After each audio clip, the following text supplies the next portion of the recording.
नमस्कार दोस्तों, स्वागत है हमारे चैनल जीके मेनिया हिंदी में। दोस्तों आज 8 अप्रैल 2021 आरआरबी एनटीपीसी के द्वितीय पाली में जीके जीएस सेक्शन से जो भी प्रश्न पूछे गए हैं सभी प्रश्नों को लेकर आए हैं। तो चलिए दोस्तों शुरू करते हैं।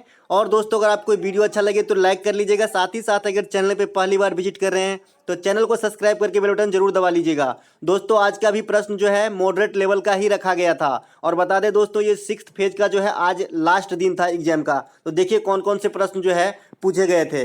प्रश्न आया था दोस्तों कि हैदराबाद में कौन से पठार स्थित है। वहां पे 4 ऑप्शन दिए गए थे। तो इसमें एक था दक्कन का पठार और ये पठार राइट आंसर करना था। यहाँ जो है हैदराबाद में स्थित है दक्कन का पठार। एक प्रश्न आया था दोस्तों कि मिसमी जनजाति कहाँ की जो है प्रमुख जनजाति है। मिसमी एक प्रकार की जनजाति है तो कहाँ निवास करती है, तो ये अरुणाचल प्रदेश की एक प्रकार की जनजाति समुदाय है। एक प्रश्न आया था दोस्तों कि भारत में नागरिक सेवा का जनक यानी जो सिविल सर्विस के जनक है किसे कहा जाता है या किसे माना जाता है, तो ये दोस्तों लॉर्ड कार्नवालिस को कहा जाता है। एक प्रश्न आया था दोस्तों कि गोटी पुआ निम्नलिखित में से किस राज्य का प्रमुख नृत्य है। दोस्तों गोटी पुआ पहले भी पूछा गया नृत्य है, रिपीट किया गया क्वेश्चन है, तो ये उड़ीसा राज्य से संबंधित एक प्रकार का नृत्य है। एक प्रश्न आया था दोस्तों कि संविधान के किस अनुच्छेद में अनुसूचित जाति का वर्णन किया गया है। जाति पूछा गया था, एससी पूछा गया था, तो ये है दोस्तों अनुच्छेद 341 में। वही अनुसूचित जनजाति की बात करें एसटी की, तो ये इसका वर्णन जो है अनुच्छेद के 342 में किया गया है।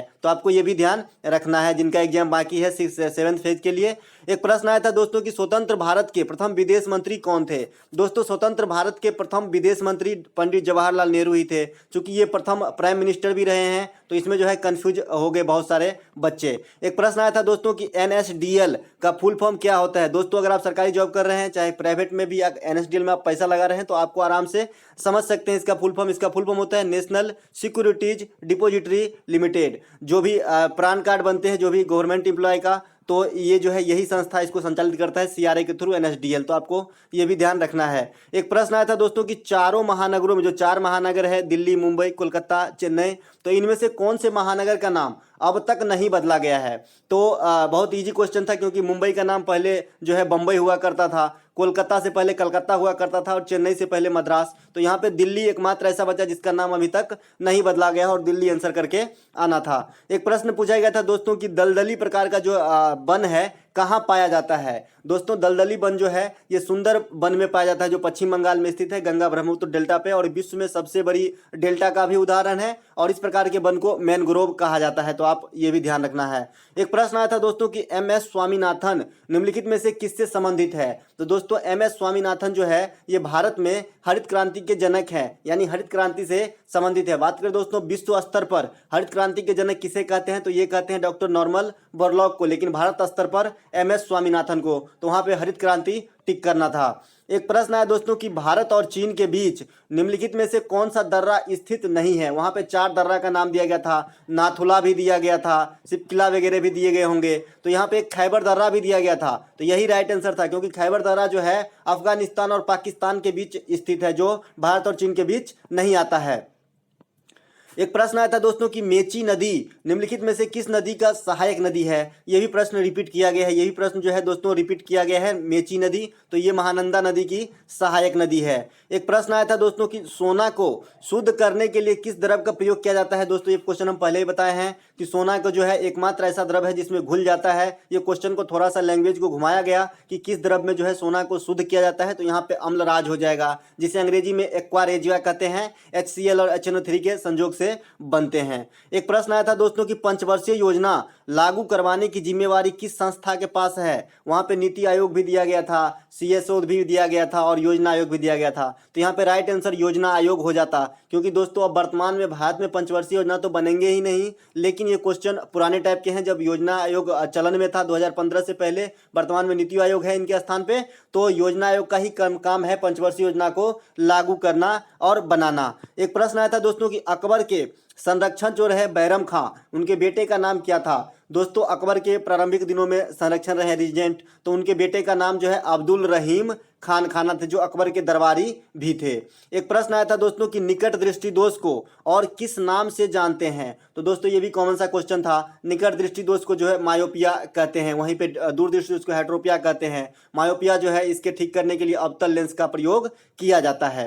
एक प्रश्न पूछा गया था रजत क्रांति किससे संबंधित है। दोस्तों रजत क्रांति जो है अंडा उत्पादन से संबंधित है। वहीं पर रजत रेशा क्रांति अगर होता तो जूट उत्पादन से संबंधित हो जाता। एक प्रश्न आया था दोस्तों कि अनुच्छेद 371 के क किस राज्य को संरक्षण प्रदान करता है। दोस्तों आज आर्टिकल से दो प्रश्न पूछे गए और दोनों प्रश्न को एक ही जैसे पूछा गया। यहाँ पर आपने देखा कि अनुसूचित जनजाति जो है अनुच्छेद 341 में रखा गया, वो पूछा गया। यहाँ पर अनुच्छेद 371 के क यानी ए पूछा गया है कि किस राज्य को संरक्षण प्रदान करता है, तो इनका आंसर नागालैंड हो जाएगा। वहीं बात करें दोस्तों 371 के बी आर्टिकल किस राज्य को संरक्षण प्रदान करता है, तो ये असम हो जाएगा। असम को जो है 371 के बी के थ्रू दिया गया है विशेष अधिकार और नागालैंड को 371 के क के अनुसार। एक प्रश्न आया था दोस्तों कि भारत में प्रथम गणतंत्र दिवस यानी जो 1950 में प्रथम गणतंत्र दिवस मनाया गया होगा तो उस समय मुख्य अतिथि के रूप में किसे आमंत्रित किया गया था। तो ये क्वेश्चन बहुत ही अच्छा था दोस्तों, और इससे जो है इंडोनेशिया के राष्ट्रपति को आमंत्रित किए गए थे। ऑप्शन भी इसी प्रकार के दिए गए थे, इंडोनेशिया के राष्ट्रपति, दक्षिण अफ्रीका के राष्ट्रपति, अमेरिका के राष्ट्रपति, इस प्रकार का ऑप्शन दिए गए थे। एक प्रश्न आया था दोस्तों कि ब्रिटिश संसद के लिए चुने जाने वाले प्रथम भारतीय कौन थे। तो दोस्तों ब्रिटिश संसद के लिए प्रथम चुने जाने वाले भारतीय जो हैं ये दादा भाई नौरोजी थे, और इन्होंने ही भारत के लिए प्रथम बार राष्ट्रीय आय का अनुमान लगाया था। तो आपको यहाँ से एक क्वेश्चन और मिल सकता है। एक प्रश्न आया था दोस्तों कि यूएनडीपी की स्थापना कब की गई। यूएनडीपी की स्थापना कब की गई, तो इसकी स्थापना किया गया दोस्तों 22 नवंबर 1965 को यूएनडीपी की स्थापना किया गया था, यूनाइटेड नेशनल डेवलपमेंट प्रोग्राम। एक प्रश्न आया था दोस्तों कि श्रीहरिकोटा कहाँ स्थित है। बहुत ही कॉमन सा क्वेश्चन और बार बार रिपीट किया गया क्योंकि कभी दूसरे लैंग्वेज में पूछा गया, जैसे सतीश धवन अंतरिक्ष केंद्र कहाँ स्थित है, तो श्रीहरिकोटा में। और श्रीहरिकोटा आज पूछा गया कि श्रीहरिकोटा कहाँ स्थित है, तो ये आंध्र प्रदेश में स्थित है। एक प्रश्न आया था दोस्तों कि जल की अस्थायी कठोरता। दोस्तों जल में दो प्रकार की अस्थायी कठोरता होते हैं, एक अस्थायी और एक अस्थायी। तो यहाँ पर पूछा गया था जो परमानेंट हार्डिसिटी होती है, कठोरता होती है, किससे समाप्त की जाती है। तो दोस्तों ये Na2CO3 से किया जाता है। एक प्रश्न आया था दोस्तों कि जनरल डायर को किसने गोली मारा था। दोस्तों जनरल डायर जो जलियांवाला बाग हत्याकांड से संबंधित थे, इन्होंने ही गोली चलाने का ऑर्डर दिया था, जिसमें बहुत सारे लोगों की जो है मृत्यु हो गई थी गोलीबारी में। तो जनरल डायर को गोली किसने मारी थी, तो ये उधम सिंह के द्वारा मारा गया था। एक प्रश्न आया था दोस्तों कि सत्यमेव जयते को सबसे पहले किसके द्वारा प्रयोग किया गया था। दोस्तों सत्यमेव जयते मुंडक उपनिषद से लिया गया है, लेकिन इस शब्द को सबसे पहले कौन प्रयोग किए थे, वहां पे महात्मा गांधी भी ऑप्शन में था, लेकिन यहाँ पे राइट आंसर मदन मोहन मालवीय हो जाएगा, इसे महामाना भी कहते हैं।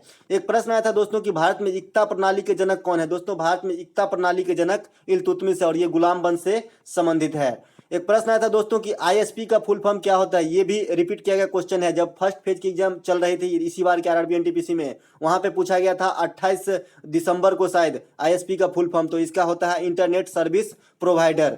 एक प्रश्न आया था दोस्तों कि कंप्यूटर पर टाइपिंग के लिए इनपुट डिवाइस है। कॉमन सी क्वेश्चन है, कॉमन सेंस का क्वेश्चन, रीजनिंग जैसे सवाल था यहाँ पे कि कीबोर्ड आंसर हो जाएगा। कीबोर्ड में जो टाइप करते हैं, इनपुट देते हैं, तो हम टाइप का काम कर पाते हैं। एक प्रश्न आया था दोस्तों कि सेबी की स्थापना, security exchange board of India की स्थापना कब की गई थी।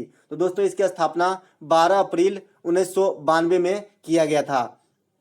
बैंक से भी आज दो प्रश्न पूछे गए हैं। एक प्रश्न आया है दोस्तों कि Mumbai bank, Madras bank, Kolkata bank को मिलाकर कौन सा बैंक बनाया गया था। तो ये बनाया गया था इंपीरियल बैंक ऑफ इंडिया, कब 1921 में, और इसी बैंक का नाम 1955 में क्या पड़ गया, एसबीआई, जो आज भारत में सार्वजनिक क्षेत्र के सबसे बड़े बैंक भी है। एक प्रश्न आया था दोस्तों कि किला मुबारक निम्नलिखित में से किस राज्य में स्थित है। तो किला मुबारक जो है ये पंजाब राज्य में स्थित है। दोस्तों आशा करते हैं कि आपको अच्छा लगा होगा तो लाइक जरूर कर लीजिएगा। मिलते हैं एक नए वीडियो के साथ।